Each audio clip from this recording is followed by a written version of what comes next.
Synopsis. Warning: this synopsis may contain spoilers. The film opens with Captain Chesley Sully Sullenberger, Tom Hanks, trying to maneuver a plane above New York City. The plane's engines have both failed, and the pilot is trying to find a safe place to land. Sully loses control and crashes the plane into a building, resulting in a fiery explosion. This is just a nightmare, and Sully wakes up sweating and gasping for breath.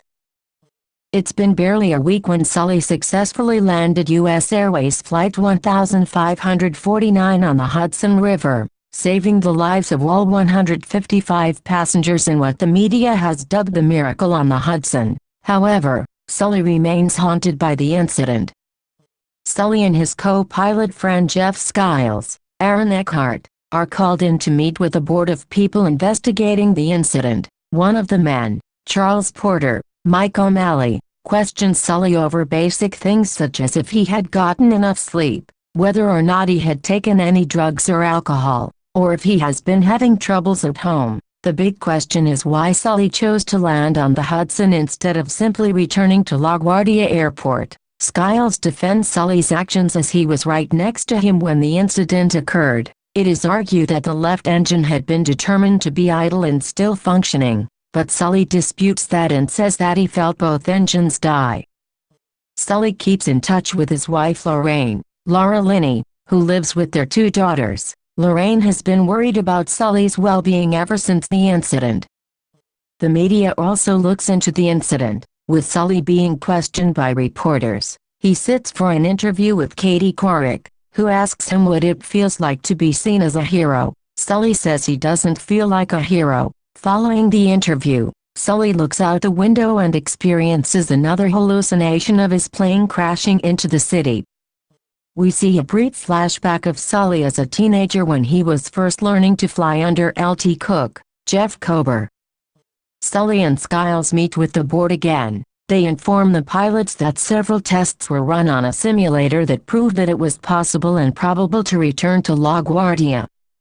We go back to the day of the incident on January 15, 2009. Sully and Skiles take off, but roughly 2 minutes into the flight, a large flock of geese fly head-on into the engines, causing both of them to falter. Sully maintains contact with the people at the control center, but the flight is lost from the radar. Sully then warns everyone on board to brace for impact. The flight attendants mind the passengers and repeat instructions for them to be careful. Sully and Skiles then make their descent onto the Hudson. In the present day, Sully and Skiles make an appearance on David Letterman's show with the 3 flight attendants who were with them during the incident. Sully goes jogging through Times Square and runs by the base where an old plane that he flew rests. We see another quick flashback of him flying that plane over a field. Afterwards, Sully goes to a bar where the bartender, Michael Rappaport, gives him a drink named after Sully, Grey Goose with a splash of water. Sully then watches coverage of the incident on the TV.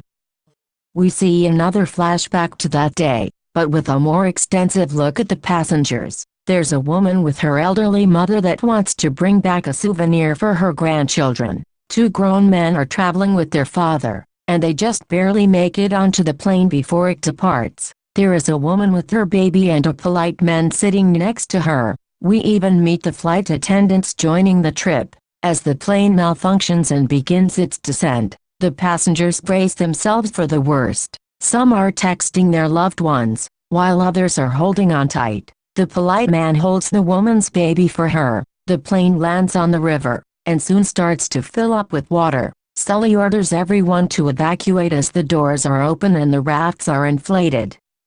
A ferry team led by Captain Vincent Lombardi, playing himself, heads out into the Hudson to rescue the passengers, who have been separated onto both wings. At least 2 people have jumped into the freezing cold water, but both are recovered. The ferry team starts pulling people on board. Some people are brought to Jersey. One of the men that almost missed the flight calls his father, who is with his other son since they were separated, but they are elated to know that they're all okay. Sully is brought to a hospital, and he is told that all 155 souls on board had survived. He is later brought to a hotel to stay, and one of the employees gives him a big hug. leaving him stunned. He calls Lorraine to let her know he is okay, even though she has no idea just yet of what has happened until Sully tells her to turn on the TV with their daughters. Back in the present, Lorraine calls Sully in tears as it just hits her that he was one of the 155 people on board, and how terrified she is to realize that.